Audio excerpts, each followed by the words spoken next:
calon baru, yaitu Komisaris Jenderal Polisi Dr. Andes Badrodin Haiti untuk mendapatkan persetujuan Dewan Perwakilan Rakyat sebagai Kapolri.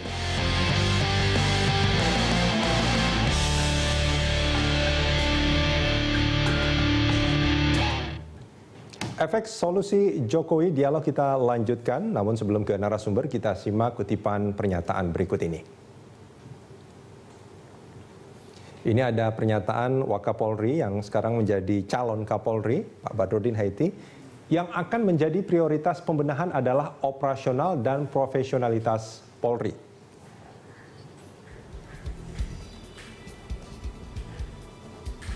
Ya, dan ini Ketua DPR Setia Novanto mengatakan, saya menghormati Presiden yang sudah mengambil sikap.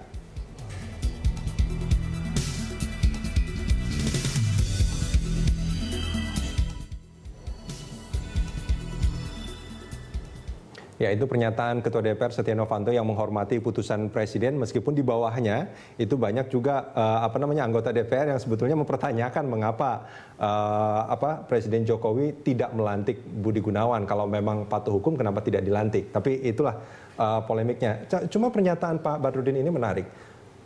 Akan fokus pada operasional dan profesionalitas, Pak Bambang. Apakah memang ini dua masalah yang mengakar di institusi Polri? Memang begini ya, kalau kita melihat kondisi Indonesia dalam keamanan dalam negeri kan belum kondusif ya. Konflik ada, kriminal juga terus naik terus ya. Namun di dalam rangka bagaimana operasional itu diterapkan, polisi kan tidak kerja sendiri. Ada polisi Pamong Praja, ada Satpam, ada polisi khusus, ada Koramil dan macam. Bagaimana Polri? Yang salah satu yang penting juga masyarakat sebetulnya Pak Bambang. Masyarakat juga, ya. Ini kan Polri mampu mengkoordinasikan secara sistemik. Jadi kerja jangan sendiri-sendiri dong. Kalau kerja sendiri-sendiri pasti jebol juga. Ya. Tapi kalau sistemik, ya integrated, mampu membuat konsep itu, maka akan tertutup. Saya tidak mengatakan zaman Orde Baru dulu lebih baik ya. Dulu itu zaman Orde Baru integrated betul. Antara polisi dengan Polsus dengan Satpam dan macam-macam itu integrated. Sistem pengamanan kota itu bersama-sama dengan militer. Ya. Sebetulnya sistem itu baik. Asal tidak dipolitisir aja lah. Nah ini belum ditata oleh kepolisian. Masih sendiri-sendiri. Kalau kerja sendiri-sendiri ya begini. Kerja sendiri-sendiri begini jadinya? Sektoral, iya. Ini kenapa menurut Anda hal itu terjadi? Apakah karena ego sektoral atau mereka merasa lebih baik mungkin daripada sebenarnya gini ya, lembaga yang lain atau apa sebetulnya? Kalau Polri sudah diserai dalam undang-undang itu sebagai suatu penanggung jawab keamanan dalam negeri, maka bagaimanapun juga mengkoordinasikan secara sistemik, saya katakan. Sistemik itu saling terkait, saling tergantung. Ya. Kalau ada kerjaan apalah, keamanan kecil bagaimana satu sama lain. Nah ini konsepsinya belum ada. Kalau konsepsi itu ada, dan itu dipatuhi, dijaga ketat oleh kepolisian, di dalam menanggulangi sesuatu, semuanya masalah, maka mungkin akan tertutup. Narkotika atau orang asing yang nakal di Indonesia ataupun tapi sampai sekarang itu justru Pak semakin bukan hanya belum, kalau saya melihat datanya mungkin bahkan semakin parah kalau apa yang terjadi seperti sekarang ini, benar nggak Pak Bambang? Betul juga kalau Pak Kapolri menetapkan operasional itu betul.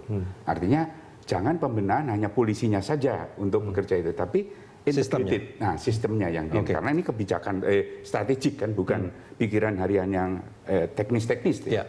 Atau mungkin Pak Bambang karena pengaruh waktu Orde Baru di mana polisi bagian dari militer, sehingga perasaan bahwa itu seperti komandan memerintah seperti itu masih berlanjut, berkuat dan tidak merasa sebagai pelayan publik, sebagai pengayuh masyarakat, seperti itu, sehingga itu sebab saya punya pengalaman waktu di Malaysia Pak Bambang, itu ada anak-anak sekolah yang baru pulang dari sekolah terus merokok, itu polisi ambil terus antar ke rumah orang tuanya.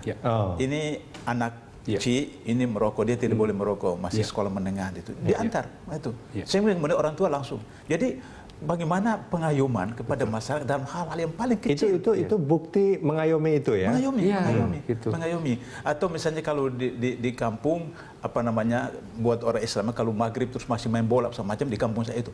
Terus ini maghrib pulang macam itu. Jadi pengayom masyarakat itu untuk semua aspek kehidupan. Sehingga tadi Anda katakan masyarakat merasa nyaman, merasa aman, merasa terayomi kalau berhubungan dengan polisi. Kalau sekarang malah di kamu katakan kalau kambing ekor hilang dilaporkan, kerbau yang ikut hilang. Makanya ya mungkin sebagian masyarakat sekarang kalau ada polisi bukannya didekatin ya, malah kalau bisa menghindar kita ketemu sama polisi. Was-was gitu ya. Was-was. Ya, gitu. Ya ini harus dirubah. Jadi sikap perilaku yang katakan militeristik ini betul-betul diubah menjadi polisi sipil. Dia merasa setara dengan masyarakat. Jangan merasa lebih gitu ya. Dalam hubungan dengan masyarakat yang setara, masyarakat akan mendekat. Tetapi kalau merasa, oh saya punya kewenangan untuk nangkep kamu, masyarakat justru menjauh. Nggak usah ditunjukkan itu, masyarakat sudah tahu kalau polisi itu kerjaannya begitu ya.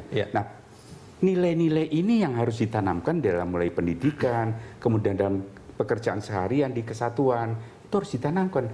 Kalau sekarang sifatnya masih komandan dengan anak buah, ini akhirnya sembunyi-sembunyi anak buahmu bisa nakal juga. Nah, Pak Bambang, tadi juga Pak Abdullah juga mengatakan soal pendidikan gitu ya. Apakah pendidikan dari proses rekrutmen, terus juga pendidikan mereka, ini bisa menghasilkan ya polisi yang melindungi dan mengayomi yang diharapkan oleh masyarakat ketika dia ditempatkan ke sebuah lembaga yang mungkin saat ini keadaannya memang mesti harus ada reformasi kultural misalnya yang belum selesai misalkan. Kalau mereka ada bibit yang bagus masuk ke sebuah budaya yang mungkin kurang kurang diharapkan lah itu. Bukankah itu juga akan menjadi masalah? Pengalaman di KPK. Strukturnya ya, manajemennya harus dirubah. Manajemen itu masih militeristik di polisi itu. Organisasi yang centralized, hierarkis, spiral system itu juga harus dirubah. Jadi ada hubungan kesetaraan di lingkungan polisi antara atasan dan bawah. Tetap etika dijaga, tetapi tidak ada instruktif gitu, wajib begini. Kadang-kadang bawahan lebih pintar juga, tapi dia nggak berani menyatakan sesuatu karena seperti tertekan, nanti dikira minteri sama atasan. Nah ini yang karirnya jadi tidak lancar. Nanti ke karir segala macam. Ini harus diubah total sikap perilaku polisi, di mana ideologinya sudah betul.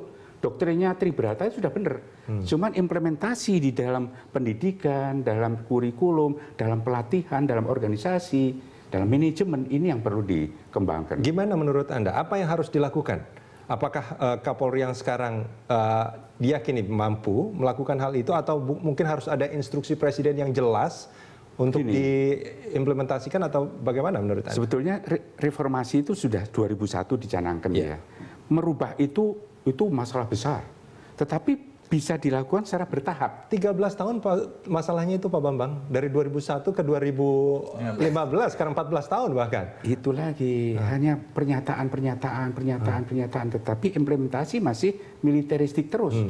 Tapi kalau dikritik ke militeristik, enggak katanya, kita sudah sipil.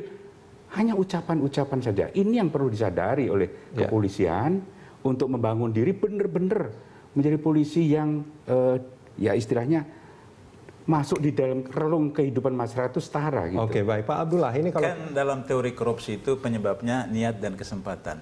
Niat itu kan domain individu yang ditunggang oleh pendidikan rumah, pendidikan sekolah, pendidikan masyarakat. Kesempatan kan sistem. Jadi sistem itu kalau sistem itu baik, meskipun seorang punya niat mau berbuat jahat, itu tidak akan tercegah ya? Akan tercegah. Ini pengalaman di KPK waktu Cicabuaya Jilid 1 ada beberapa penyidik masuk ke ruangan saya. Pak Abdullah, pertahankan KPK, jangan sebar. Kalau kami nothing tulus katanya bisa kembali ke instansi kami lagi. Tapi kami tidak mau jadi orang jahat lagi. Itu pernyataan mereka. Tidak mau jadi orang jahat lagi. Artinya bahwa, ini penyidik Polri ya, yang ada di KPK ya? Iya. Artinya karena mereka sudah dengan sistem seperti itu baik, kemudian kembali ke sistem lama, tergoda lagi, terpengaruh lagi. Pak Abdullah, kita akan sambung di segmen berikut nanti dan juga Pak Bambang.